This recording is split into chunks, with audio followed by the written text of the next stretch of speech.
なんでアメリカの音楽ってここまで強くなったんですかね。圧倒的に強いじゃないですか。っていうか聞いて強いでしょ。それを調べに僕も移住し、おお、答え分かりましたか。まだ全ては分かったわけじゃないですけど、やっぱり今低音時代でスーパーローですね。人が雷の時に例えば外で鳴ってる時に下だけでああいうところですね。シーンとしてはどういうところでアメリカの方聞いてる？車で爆音で聞いてる人たち多いですね。ああ、いる。違う、うまい。いや、僕ボイパできないですけど。いる。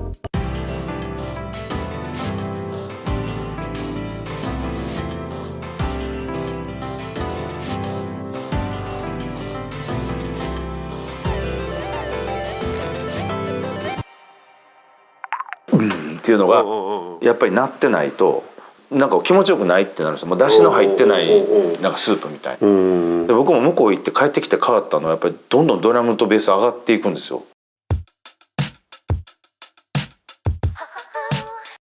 松田さん、僕ラジオ出ていただいた時にすごく気になることをおっしゃってて、はい、よく覚えてます。桜の、成功の秘密の一つが音響とおっしゃってたんですよね。これどういうことですか？まずここ音響っていうのはどういう？周波数ですね。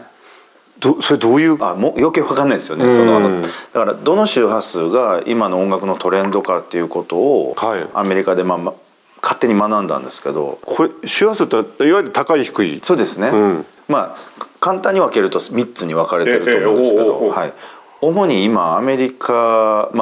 さっきもねおっしゃったようにヒップホップ時代で、ヒップホップのそのビートのテンポっていうのって基本的に遅いんですね。確かに。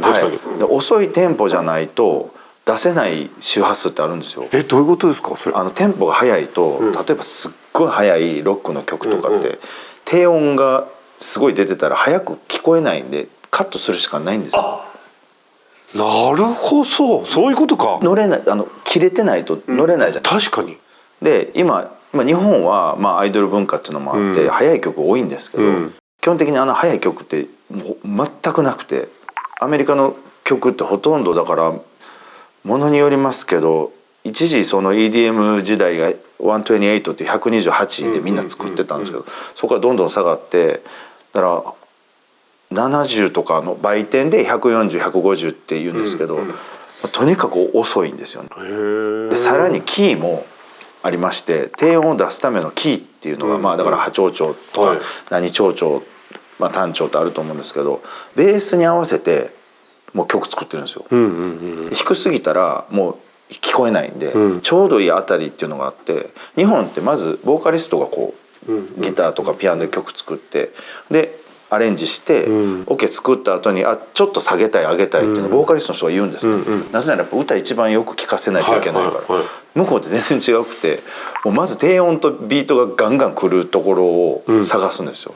でそのキーが決まったら、それに対してライターたちがこう歌を乗せて作るんで、本人のこともあるんですけど、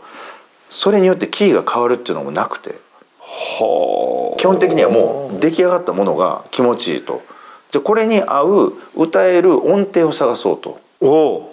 だからこの音出したいからキー下げてはなくて、もうこのビートでいいから気持ちいい気持ちいいトーンを出す。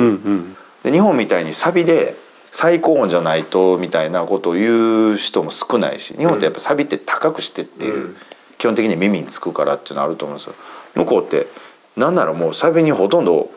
なんていうんでしょう、一番流れてるところに歌がほとんどない曲もあったりする。だからもうインストゥルメンタルのパートですよね、半分。だからそういうふうにオケに対してのリスペクト、だからビートとベースがしっかりしてないともう音楽として聴いてもらえない。面白い。それを音響っていうふうにおっしゃってたんですね。そうですね。周波数って言ってもちょっと分かりにくいかなと思ったんですけど、やっぱ低音で、やっぱり今低音時代でスーパーローですね。ローエンド、だから100以下60とか、人が雷の時に例えば外で鳴ってる時に下だけでブーンってああいうところです。シーンとしてはどういうところでアメリカの方聞いてる？まあ、シーンとしては一番多いのは車で爆音で聴いてる人たちは多いですね。おあ、いるいるいるいるいるいる。違う、うまいっすね。ボイパできないですけど、いるいるいる。っていうのがやっぱり鳴ってないと、ウーハーでチェックもするし、そことあとビートキックとベースがしっかり鳴ってないと、もうなんか気持ちよくないってなるんですよ。もう出汁の入ってないなんかスープみたいな。で僕も向こう行って帰ってきて変わったのはやっぱりどんどんドラムとベース上がっていくんですよ。その作る曲も変わるんですけど、だから速い曲だとそれできないんで、だから日本の J−POP という音楽のあり方的にちょっと出せない帯域っていうのはあると思います。だからそうならないっていうのもあるし。どうですか、アメリカで仕事してて、日本で仕事してて、まあちょっと2カ国語喋るような感じです、音楽でいうと。そう行ったり来たりしている中で、例えばじゃあ逆に日本の音楽の世界ワールドミュージックにおける立ち位置っていうのはどういう？やっぱりだからアニメとタイアップをしてることによって向こうの人は知ってることが多いなとは思います。アニメを通して知るという。やっぱりそうコンテンツとしてまずアニメというものがもう日本独自のもので、で音楽っていうのは、まあ、向こうにももちろんあるじゃないですか。ただ日本のアニメみたいなあの絵って向こうにはアメコミは絶対違うし、それが新しかったんだろうなっていうのと、そこにぴったりくっついてるでサウンドとしても内容としてもいいから聞かれてるんだろうなっていうところで、今度じゃあこの脱却は何かっていうと、絵のない日本の音楽、まあ目をつぶって映像を思い浮かべない、例えばじゃあテイラー・スウィフトの曲聴いて、まあ、ミュージックビデオを思い出したとしても、その何かのタイアップを誰しもが思い浮かばないですよねっていうことじゃないですか。僕もブルーノ・マーズが大好きなんですけど、そこはもう彼の歌しかないわけですよ。まあ確かに、エキサイトメントはもう彼のドンキのコマーシャルは出てるけどそうですね。あれは僕ねこの間LX の空港で、ドンペン君のスリッパ履いた人がいて、これブルーノ・マーズの影響でここまで広がってんのかなと思いましたね。功績はすごいんです。あれはだからまあブルーノ・マーズも好きなんでしょうね、ドンキ的な。いや大好きなんじゃないですか。だから友情出演みたいな感じで。いやいくらもらったか聞きましたけど、はい、かなりのごついですドンキ行くよっていうね。いや僕ねほら前回の別の動画で、グラミーがもう音楽界のオリンピックみたいなもんだっていう話をしてたじゃないですか。でアメリカっていろんな意味で文化的な影響力世界的にあると思うんですけど、なんでアメリカの音楽ってここまで強くなったんですかね。圧倒的に強いじゃないですか。っていうか聞いて強いでしょ。もう耳がなんでだろう。それを調べに僕も移住し。答え分かりましたか。まだ全ては分かったわけじゃないですけど、やっぱりまず声ですね。歌声。僕同じマイクで A メロと B メロを外人が歌って、サビから僕が歌ってて作る時にラララでやったことあるんですけど、もう一番違うのはまず声の楽器としても出し方、エレキギターとなんかもうなんていうんでしょう、もうクラシックギターぐらい違います。出し方とか音が、あと子音が強いじゃないですか、英語って。だからスッとかサーっていうところが強いんで、まずマイクに乗ってる声がもう全然違うんですよ。もう僕の自分の声で体験するわけですよ。マイクに乗ってる音声が違う。はい、同じマイクで、ビート、曲作ってる最中ですよ。彼が歌って、じゃあサビちょっと俺メロディー歌ってみるねって聞いたら、もうそこもロスなんで、なんかもうカリフォルニアやなって感じ、サンタモニカの海が浮かぶんですけど、僕の声になった瞬間なんかもう熱海みたいになるんですよ。なんかもうなんか湿気てる、なんか熱海を悪く言うつもりもないんですけど、熱海でいいですからね。いいんですけど、それはそれでいいんだけど、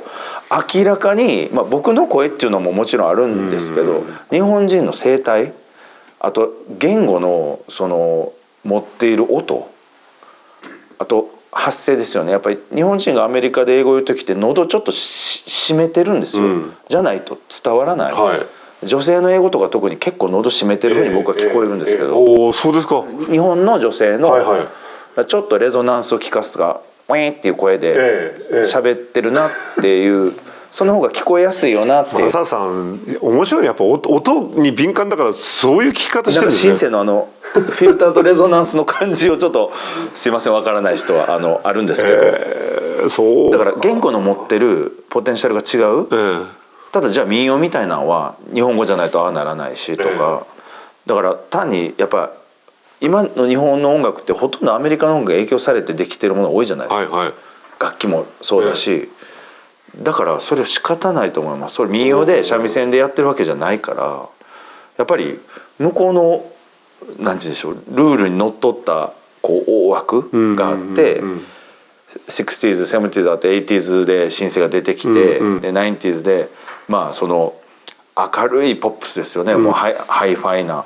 でもロックをとってもどことってもやっぱり、これを言うとすごく怒られるかもしれないけど、どこかで模倣せずにはいられないかっこよさってあるじゃないですかもう憧れがそこにあるから。あれなんなんですかね、これは例えばプレスリーでなんかその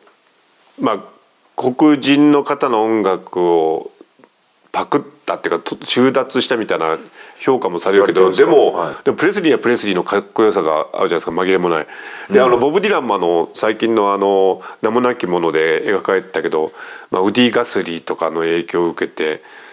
でもボブ・ディランとしてのなんか影響のお互いの与え方っていうのがすげえダイナミックっていうか、あの辺りもなんかあれなんですかね、今でもアメリカの音楽シーンってそんな感じなんですか。なんかアーティストの見え方、お互いの見え方がなんか日本と違うのかなっていうか、どんな感じなんですか。国技同士でエクスチェンジしてるだけなんで、なんかそんなにこう国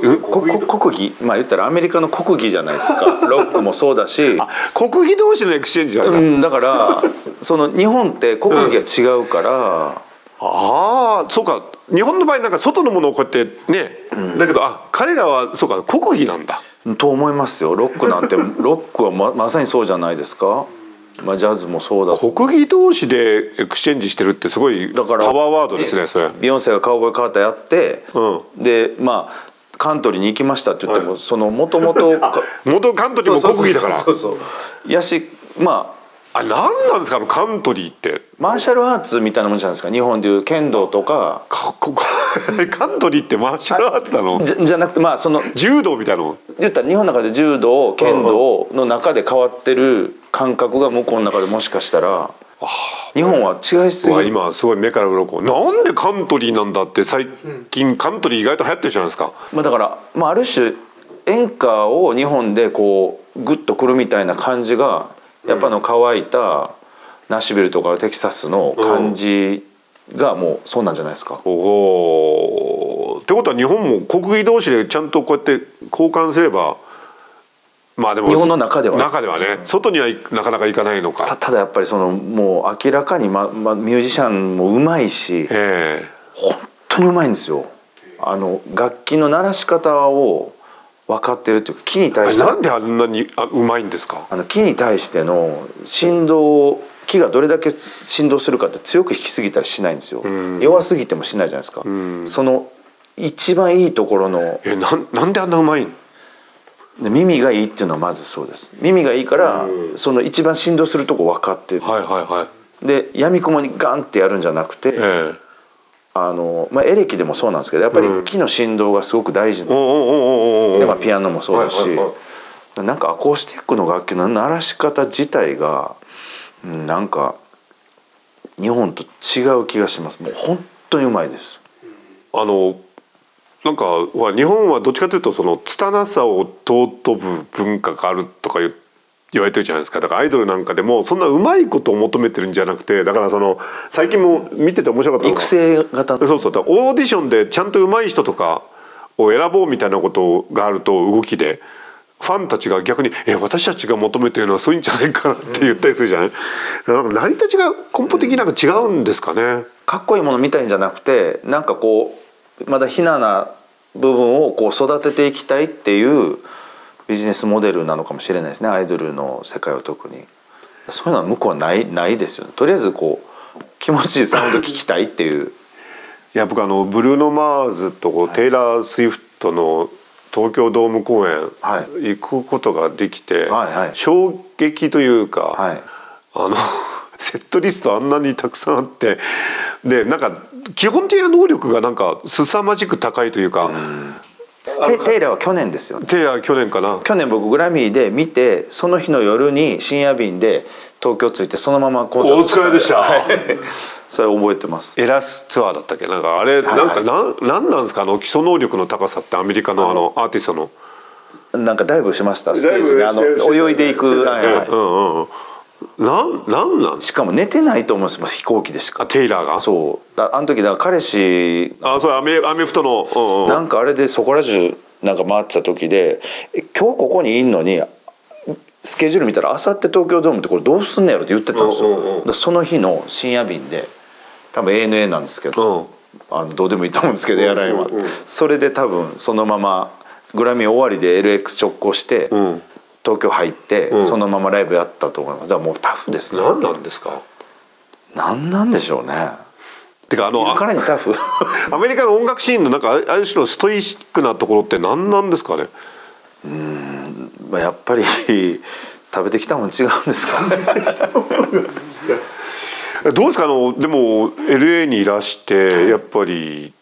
アメリカ人のウェイオブライフっていうか生活のスタイルとかそういうものと音楽って非常に深く結びついていると思うんですが、アメリカ人にとって音楽って何なんですかね。ものすごい大事なものであり、生活の一部っていうのもそうだし、でもやっぱり、最近の若いもんはっていうのは、どの国でもあんねんなと思うんですけど、やっぱりその年配の人たちとかは、ホリデーミュージックとかが好きで、やっぱりヒップホップとかは全然聴かない。はい、僕マイケル・ブーブレってやつ大好きなんですけど、ライブ行くじゃないですか。もう全員なんか年齢層高いし、でこうちょっとドレスアップしてるし、ディナーショー感覚で、ステージもなんかビッグバンドがいてみたいな。だからやっぱり年代によって聴いてるものは違うんですよ。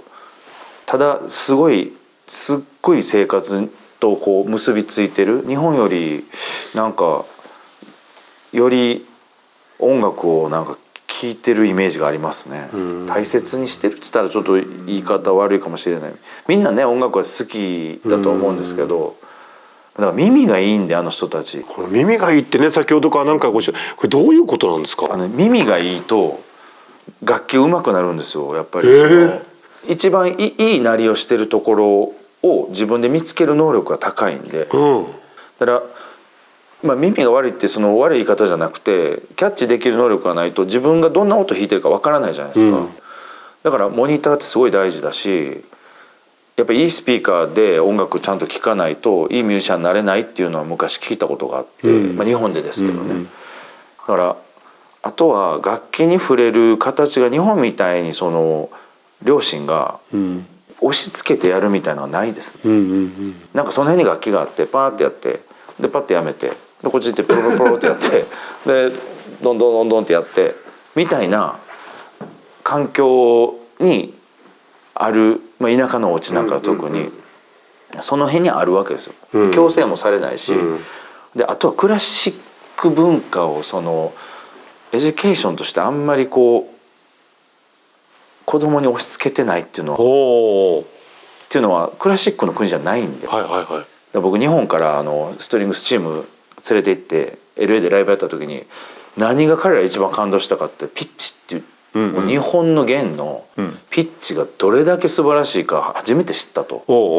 でチェロはちょっと2席使うんで連れてこれなくて、ファーストセカンドとちょっとバジェットの問題でファーストセカンドビオラを日本から来てもらって、でチェロだけ現地にいるイタリア人でカルテットで僕ピアノでライブやったんですけど、めちゃくちゃ感動してて。だからクラシックじゃないですか日本の弦の人たちって。だからポップスやってもピッチがすごくいいと。でやっぱりそういうふうに子供とかに教育するっていうのがもうちょっとこう伸び伸びしてるのかなっていう。日本ってこれだけピアノが中古で売買されるのってやっぱり無理やり始めさせてて、家によくあるじゃないですか、ずっとアップライトがあって、全然弾いてなくて、もうどっかちょっと引き取ってほしいみたいな、ああいう感じがあんまりないのももしかしたらいやいやさせられてない。僕もセルフトートで自分で本当習ったことないんですね。自分で好きにこう遊んでた。家にはピアノなかったんですけど、学校の体育館とかで体育の授業前に全速力で走っていって5分間だけ弾くみたいな。かっこいいな。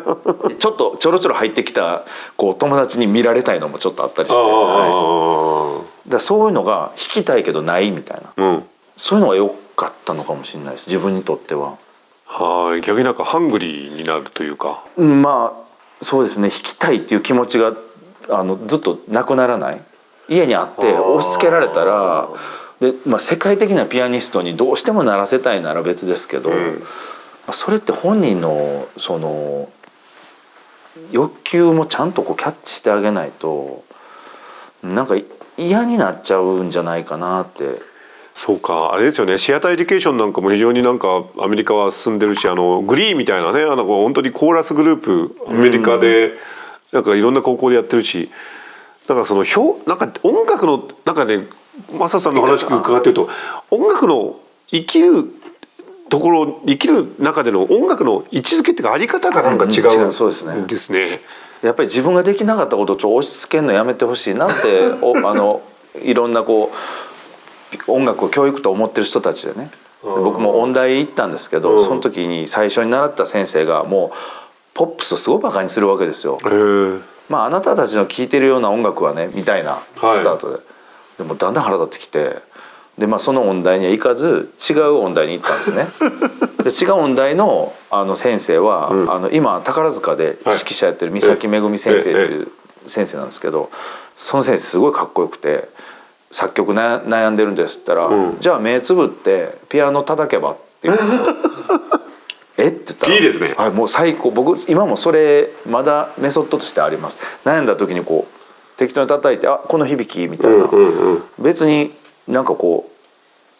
う何かのメソッドにのっとっていく必要ないんだよっていうことを音大でありながら教えてくれた。もう両極でなんかそういうなんか好きに弾きたくなければただ買ってほしいって言ったから買ってあげたんだからやめるのはやめなさいねっていうとかね、たまには弾きなさいねぐらいの方が、なんかどのみちそれ以上押し付けたってそんなあなたの子供そんなプロにならない。そうやったらもう楽しんでやった方が、ピアノ買ってくれって子供も言うてないと思うし。確かにな。そうか、なんかでもアメリカのいろいろ問題はあるんだけど、その健全なところってあれですよね、生きるっていうことのセルフメイドな感じっていうか、だから音楽もセルフメイドなところあんのかな。なんかね、あと政治ともすごい密着したですよね、はい、だからもう今回なんてすごいわけですよ。僕のフェイスブック4000人ぐらいもう 80%LA とニューヨークの人なんですけど、もうすごい、しかも言うし、発言ちゃんとするし、で隠れ民主党とかいるわけですよ、こう言えないからこうしてたけど、実はこっちを応援してましたとか。今あとは移民の友達ですよね。結構ベネズエラの友人とかもいて、大変だね。この間移民排除って出て、それもし彼入ってたら彼のグリーンカードどうなるんだろうとか。だからもう切実にそういう全てボートする文化でもあり、自分たちのなんていう一票が何かを変えるっていうのをみんな思ってるんで、それグラミーもしっかりですけど、自分たちで何かを変えれるっていう意識の強いところからやっぱり子供にディベートを教えて、楽器もそうだと思うんですけど、音楽の世界でいうと、自分でやりたいなやりなさいみたいな押し付けはもしかしたら日本ほどないかもしれないですね。我々がね、ケンドリック・ラマーにしてもブルーノ・マーズにしてもテイラー・スウィフトにしても音楽聴いていいな、ビリー・アイリッシュいいなっていう時って、なんかその後ろにあるアメリカの生き方だから、なんかそこら辺が全部総合的になんか来てんだろうなと思うからね、精神性とね、あとすいません、もうこれ歌はね、これはもう仕方ないです。声帯が違うしうますぎます。僕もブルーノ・マーズ3日間行きましたけど、3日間行ったんだ。7日分の3日間行ってますけど大好きなんで、今回も「ダイ・ウィズ・ア・スマイル」は歌わなかったんですけど、レディー・ガガと一緒にパフォーマンスして、でソング・オブ・ザ・イヤー撮ってましたし、歌が良すぎですね。ね、僕も東京ドームで聴いた時後ろの女子たちが発狂してましたからね。アップタウンファンク最後の曲ですね。あの時発狂してました。何なんだろうなAKB の曲やってた。AKB もやってた。AKB もやってたけど。びっくりしましたけどね、あれも。びっくりしたけどね。なんかでもブルーノは可愛いよね。何なんですか、可愛さっていうか、かっこいいんだけど可愛い。フーリガンズ後ろにいるバンドたちのダンスが、何かっこよさ。もうちょっとね、あれはだからブルーノ・マーズ、ボンジョビみたいなもんでバンドですよね。もうそう、お兄ちゃんドラム叩いてるし、本当エンターテインメントっていうか。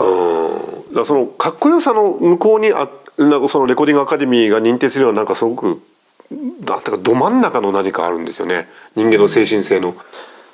それがなんか行かれてた音大の教授みたいに勘違いしてる人は、あれは程度が低いって、いやそうじゃなくて、そこに人間のど真ん中があるからってことですよね。本当に最初からクラシックだけ聴いてましたかとは聞きたいですね。そういう人に童謡とか好きな曲言えないけど、もう隠れキリシタンみたいな話ですけど、そういう親で好きなアーティストのことを言えない友人いましたよ。お母さんが音大の先生で、小学校の時の、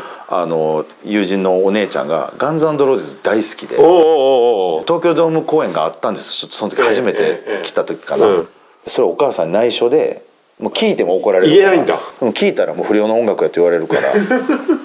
で内緒で行ったとか。なんかそういう国であってほしくない。別に聞いたらもう聞いたらいいじゃんっていうね。聞いてくれるっていうのはあんまりないと思うんですよ。それを聞いてる人たちにそういう傾向の強い人がいるっていうのだけはあるかもしれないけど。そうですね。お話伺ってきたんですが、マサさんにとって、もう本当陳腐な質問をわざとしますけどマサさんにとって音楽って何ですか？音楽、自分ですね。どういうことですか、音楽は自分って？だから自分を表現するものだから、自分自身、僕はこういう人ですっていうのを音楽に詰めてる気がします。特に自分のソロは。歌詞がね、他の方が書くと全然言葉が乗ると違うんですけど、自分のインストゥルメンタルミュージックっていうのは自分自身そのものかなと思いますね。